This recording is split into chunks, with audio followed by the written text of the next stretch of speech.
उर्वी एक घने जंगल से जाती हुई लड़की, जिसके सिर पर लकड़ी का बोझ था। जंगल से जब वह पार कर रही थी तभी उसे आहट हुआ कि उसके पीछे कोई आ रहा है। वह पीछे मुड़कर देखती है पर कोई नहीं था। वह फिर से आगे चलने लगती है, तभी उसे जोर की प्यास लगती है। वह लकड़ी रखकर पानी पीती है और उसे फिर लगता है कि उसके साथ कोई पानी पी रहा है। वह यह सोचकर डर जाती है, कौन है जो मेरे साथ आ रहा है?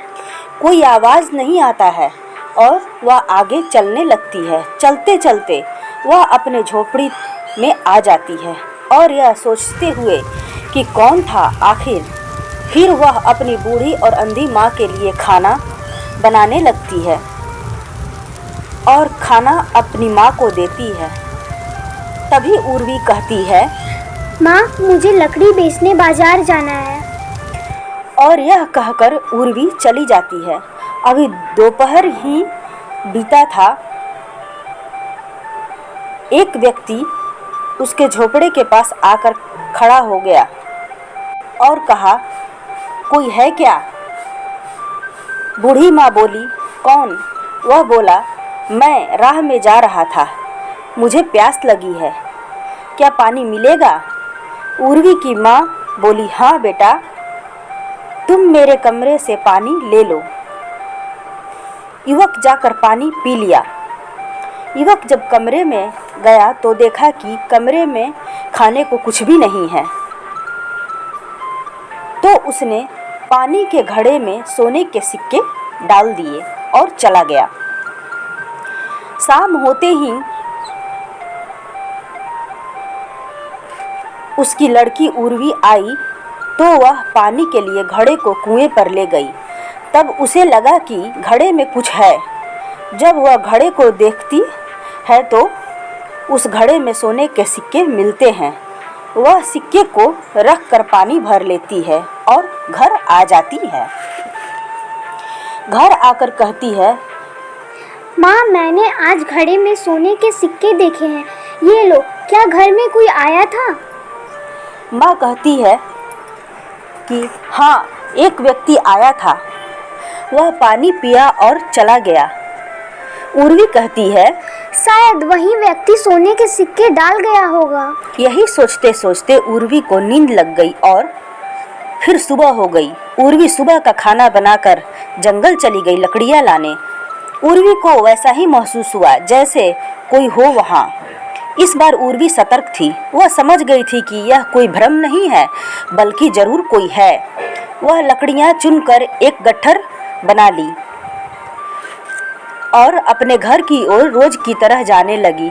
वह घर पहुंचकर लकड़ियों को रख दी और माँ से कही, माँ, मैं कुएं से पानी लाने जा रही हूँ।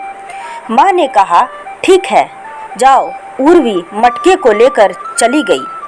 कुछ ही दूर जाकर उर्वी लौट आई और वह देखने लगी कि कोई व्यक्ति उसकी माँ से भोजन मांग रहा है। यह सब उर्वी छुप कर देख रही थी। तभी उसने देखा कि वह आदमी झोपड़ी के अंदर गया और उर्वी भी झोपड़ी के अंदर चली गई। वह देखी कि वह आदमी कुछ सोने के सिक्के मिट्टी के बर्तन में रख रहा था। यह देखकर उर्वी दंग रह गई और वह बोली, तुम कौन हो? यहाँ पर सोने के सिक्के क्यों रख रहे हो? वह व्यक्ति उर्वी की बातों को सुनकर चुप था। वह बोली, माँ देखो, ये कौन है? माँ ने कहा, अरे उर्वी, तुम आ गई। उर्वी कही, माँ, मैं यहीं पास में थी, मुझे ऐसा लग रहा था कि कोई मेरे पीछे आ रहा है। जब मैंने कल घड़े में सोने के सिक्के देखे तब मुझे विश्वास हुआ कि जरूर कोई है जिसे मैं देख नहीं पा रही हूँ, इसलिए मैं आज झूठ बोली कि पानी लाने जा रही हूँ। वह व्यक्ति वहीं चुपचाप खड़ा था। उर्वी बोली, माँ देखो, यह आदमी सोने के सिक्के हमारे घर में रख रहा था। माँ बोली, लेकिन यह तो भोजन मांग रहा था। उर्वी बोली, यह कोई भोजन करने नहीं आया था, बल्कि सोने के सिक्के रख रहा था। माँ बोली, बेटा तुम ऐसा क्यों कर रहे थे?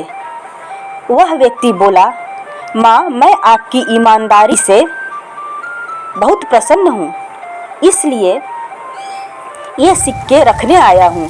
वह बोली, लेकिन आप कौन हैं? वह बोला, किसी ज़माने में यह ज़मीन मेरा हुआ करता था, जिसे मैंने किसी कारण से बेच दिया था और दूसरी जगह जाकर रहने लगा।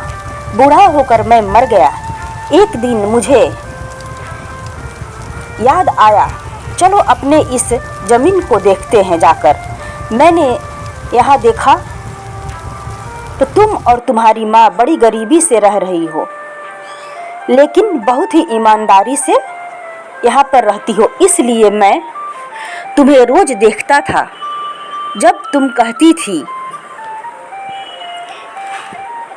आकाश की तरफ देखकर, हे आकाश, दो मुझे कुछ खास, मेरे जीवन में कर दो सुख की बरसात। दूर हो दुख, पाऊँ मैं सुख, ऐसा करो कुछ खास, पूरी हो मेरी आस। हे सितारों की टोली, भर दो भोली उर्वी की झोली, मैं ऋणी हो जाऊंगी आपकी आकाश, पूरी कर दो उर्वी की आस। यह सब सुनकर मैं तुम्हारी मदद करना चाहता था। यह कहकर वहाँ से वह व्यक्ति गायब हो गया। उर्वी देखी कि व्यक्ति के गायब होते ही घड़े सिक्के से भर गए। यह देखकर उर्वी बहुत खुश हुई और उसकी माँ भी बहुत खुश हुई। इसके बाद वह और उसकी माँ दोनों सुखी जीवन जीने लगे और इस तरह से गरीब की आत्मा तृप्त हो गई। अगर आपको मेरी वीडियो अच्छी लगी तो मेरी वीडियो को लाइक करें, शेयर करें और चैनल को सब्सक्राइब करें।